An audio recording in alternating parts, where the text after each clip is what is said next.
90 रोज में होंगे। ये खबर सामने आ रही है, अब नाज़रीन के साथ हम शेयर कर रहे हैं। वो कह रहे हैं नए इंतखाबात 90 रोज में होंगे।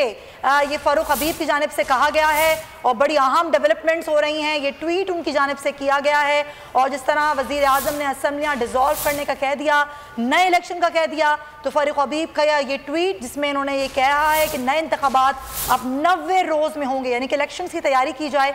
और अभी जिस तरह शेख रशीद ने हमसे गुफ्तगू करते हुए कहा कि जी मशीनों पर नहीं होंगे, ये मामला तय हो गए और इस पर हम भी मान गए, क्योंकि हुकूमत नहीं मान रही थी।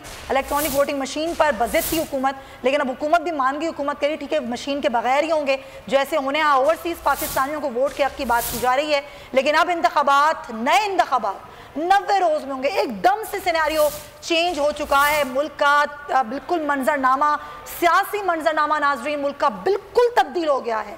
अब नए इलेक्शन की बात की जा रही है और फारूक हबीब ने ट्वीट में लिखा है कि new elections will be in 90 days, will be held in 90 days, यानी 90 रोज में होंगे। मुदस्सिर, बिल्कुल ये एक बड़ा अहम मामला है कि ये अगर बड़ी ईद से पहले या बड़ी ईद के बाद इलेक्शन करवाए जाने का इम्कान जाहिर किया जा रहा है। अभी तो असम्बलियां तहलील करने के हवाले से वज़ीर आज़म ने एडवाइस भेज दी है।